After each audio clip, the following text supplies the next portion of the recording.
बिहार से होगी नीतीश की विदाई, बिहार से नीतीश का जाना तय। 18 साल बाद बिहार होगा नीतीश मुक्त। लोकसभा चुनाव लड़ेंगे नीतीश। नालंदा और फूलपुर सीट पर नजर।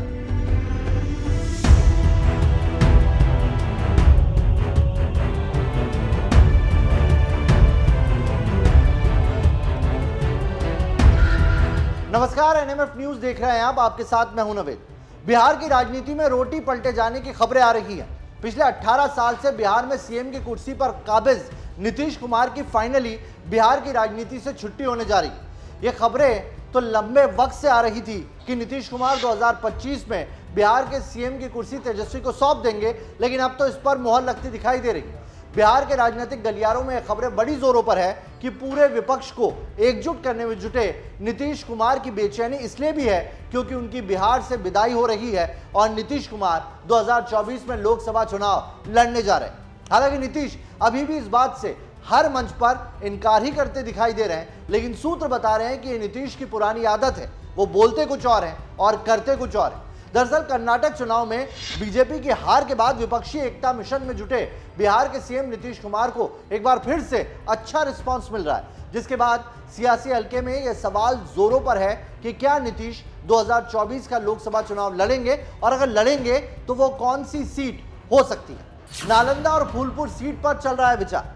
नीतीश भले ही ये कहें कि वो लोकसभा नहीं लड़ने जा रहे हैं, लेकिन खबर यह है कि नीतीश ने अपने लिए लोकसभा का चयन करने के लिए टीम भी लगा दी है। नीतीश के लिए काम करने वाली टीम ने 2 लोकसभा सीटों को नीतीश के लिए फाइनल किया है, जिनमें पहली है बिहार की नालंदा सीट और दूसरी है उत्तर प्रदेश की फूलपुर सीट। नालंदा सीट नीतीश कुमार के लिए कई समीकरणों से मुफीद है। नालंदा अभी जेडीयू के कब्जे में है। जेडीयू के कौशलेंद्र कुमार अभी नालंदा से सांसद है। यही नहीं, कौशलेंद्र कुमार ने नीतीश के लिए सीट छोड़ने की पेशकश भी कर दी है। हालांकि नीतीश ने अभी सीट के चयन को लेकर कुछ भी नहीं कहा है, लेकिन आपको बता दें कि नालंदा पूर्वी भारत का सबसे बड़ा लोकसभा क्षेत्र है। इसके तहत 7 विधानसभा सीटें आती है। नालंदा नीतीश कुमार का गृह जिला तो है ही, जाति समीकरण के लिहाज से भी नीतीश के लिए सबसे मुफीद सीट है, क्योंकि नीतीश के कुर्मी वोटर इसी सीट पर सबसे ज्यादा है। दूसरी सीट है फूलपुर सीट। नीतीश कुमार के लिए जिस दूसरी सीट की चर्चा है वो है उत्तर प्रदेश की बहुचर्चित फूलपुर सीट। फूलपुर यूपी के इलाहाबाद की वो सीट है जहां से अतीक अहमद भी सांसद रहे। एक बार पहले भी इस सीट से नीतीश कुमार के चुनाव लड़ने की चर्चा हो चुकी है।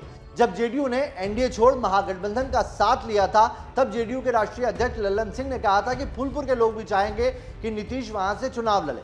अब एक बार फिर से उस पर सारे समीकरण तलाशे जा रहे हैं। इसके पीछे 2 कारण हैं। अगर विपक्ष को नीतीश एकजुट कर पाए और विपक्ष उनके अमरेला में चुनाव लड़े, यानी कि नीतीश पीएम फेस हो, तो उन्हें यूपी से चुनाव लड़ने आना होगा, क्योंकि मोदी भी गुजरात छोड़ पीएम बनने के लिए यूपी आए थे।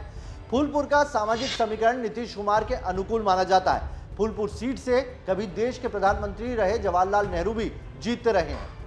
विपक्ष की एकता जब मुहिम का असर हो रहा है, तो कर्नाटक में तो केवल ये शुरुआत हुई तो कर्नाटक में ही हार गए। अब तो इनको जो विभिन्न राज्यों में चुनाव है उनमें हराना है। साथ ही साथ अध्यादेश के माध्यम से आप चुनी हुई सरकार को अगर परेशान करिएगा तो विपक्ष की जो एकता है वो और मजबूत हो रही है, बलवती हो रही है।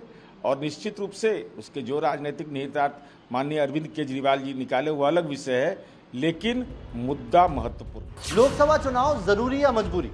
लोकसभा चुनाव को लेकर नीतीश की बेचैनी के पीछे बिहार के सूत्र बता रहे हैं नीतीश की जरूरत भी है और मजबूरी भी है। दरअसल नीतीश कुमार ने आरजेडी के साथ सरकार बनाने के कुछ दिनों बाद ही घोषणा कर दी थी कि 2025 का बिहार विधानसभा चुनाव तेजस्वी यादव के नेतृत्व में लड़ा जाएगा।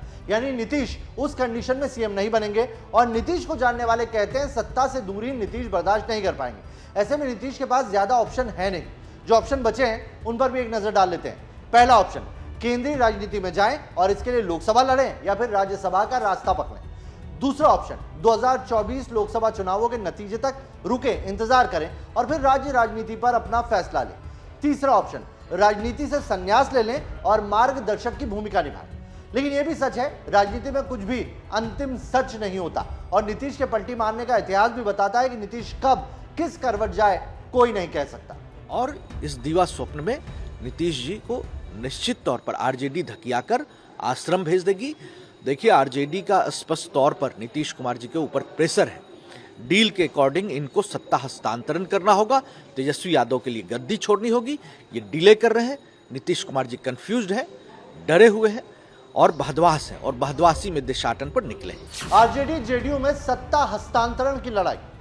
खबर है कि आरजेडी नीतीश कुमार से जल्द मुक्ति चाहती है, तभी तो नीतीश कैबिनेट में आरजेडी कोटे के मंत्री नीतीश के उसूल, आदर्श और अनुशासन को तोड़कर उल्टे सीधे बयान देते रहे। आरजेडी के प्रदेश अध्यक्ष जगदानंद सिंह के विधायक बेटे सुधाकर सिंह ने तो विपक्षियों की तरह नीतीश पर व्यक्तिगत हमले तक शुरू कर दिए थे। आरजेडी के एक विधायक तो तेजस्वी की ताजपोशी की तारीख तक बताने लगे थे, लेकिन बाद में नीतीश की नाराजगी भांपकर तेजस्वी यादव ने सबको शांत करा दिया। खबर है कि नीतीश एक सेफ एग्जिट चाहते हैं। बीच में नीतीश ने एक बार फिर बीजेपी के साथ जाने के लिए खूब हाथ पैर भी मारे, पर बात नहीं बनी। अमित शाह ने साफ कह दिया कि नीतीश अब बीजेपी में कभी नहीं आ सकते, जिसके बाद नीतीश ने तेजस्वी से कुछ टाइम बाय किया ताकि वो लोकसभा के जरिए बिहार की राजनीति को अलविदा कह सके।